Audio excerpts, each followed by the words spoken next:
नमस्कार, तुम्हा सर्वांचं आपल्या स्टडी पॉइंट या यूट्यूब चॅनलमध्ये स्वागत आहे।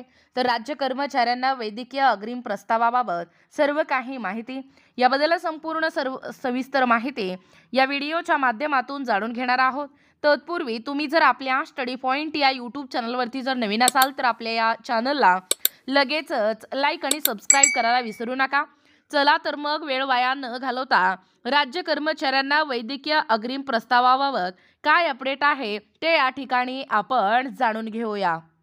बघा, या ठिकाणी तुम्ही टायटल पाहू शकता। टायटल काय आहे बघा, राज्य कर्मचाऱ्यांना वैद्यकीय अग्रिम प्रस्तावाबाबत सर्व काही माहिती, ॲडव्हान्स या ठिकाणी मीडिया ॲडव्हान्स प्रस्ताव, वैद्यकीय अग्रिम प्रस्तावाबाबत सर्व काही माहिती या पुढील प्रमाणे जाणून घेणार आहोत। खरं तर आपल्या महाराष्ट्र राज्याच्या आरोग्य विभागाच्या दिनांक 1/2/2006 रोजीच्या या निर्णयानुसार सरकारी कर्मचारी किंवा अधिकारी यांना 5 गंभीर आजारावर सरकारी अथवा शासनमान्य खाजगी रुग्णालयातील या उपचाराकरिता वैद्यकीय अग्रिम मंजूर करण्याची तरतूद आहे। खरं तर हृदय शस्त्रक्रियेची प्रकरणे, हृदय उपमार्ग शस्त्रक्रिया या ठिकाणी 5 गंभीर जे आजार आहेत ते या ठिकाणी आपण पाहत आहोत।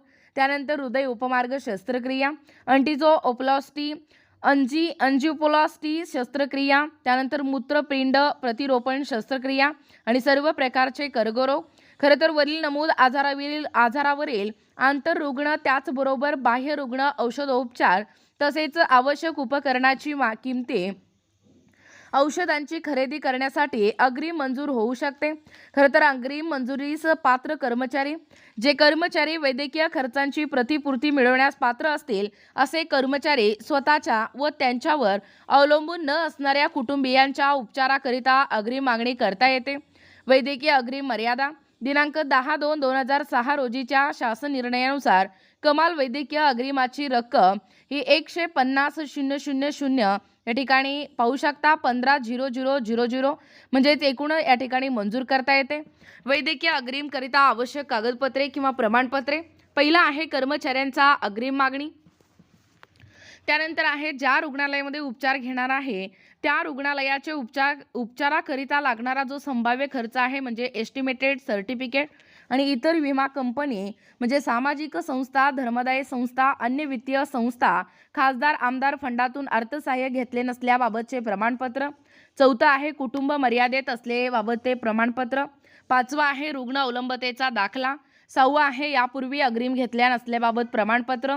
सातवा आहे कुटुंबात इतर कोणी निवृत्ती वेतन घेत नसल्याबाबत अथवा इतर कोणी सरकारी नोकरी नसल्याबाबत प्रमाणपत्र।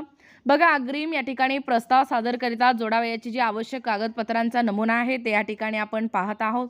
पाहू शकता तुमच्या समोरच आहे प्रमाणपत्र। अन्य वित्तीय संस्थांकडून किंवा विमा कंपनीकडून, सामाजिक संस्था, धर्मसंस्थेकडून, आमदार खासदार फंडातून अर्थसहाय्य घेतल्या नसल्याबाबतचा हा प्रमाणपत्र आहे।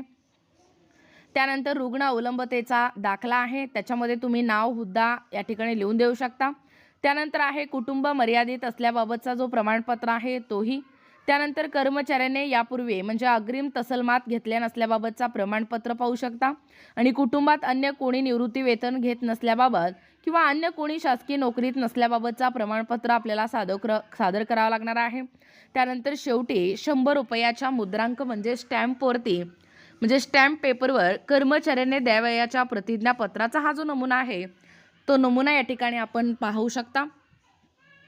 बघा, एकूणच अशा पद्धतीने या ठिकाणी आत्ताच पहिल्याप्रमाणे ही जी महत्त्वपूर्ण म्हणजे राज्य कर्मचाऱ्यांना वैद्यकीय अग्रिम म्हणजे ॲडव्हान्स प्रस्तावाबाबत या ठिकाणी ही जी माहिती आहे ती माहिती संपूर्णपणे व सविस्तरपणे या व्हिडिओच्या माध्यमातून जाणून घेण्याचा प्रयत्न केलेला आहोत।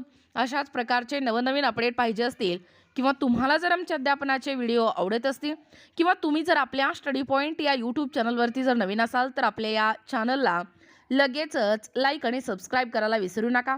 भेटूया अशाच पुढच्या नवीन व्हिडिओमध्ये, तोपर्यंत धन्यवाद।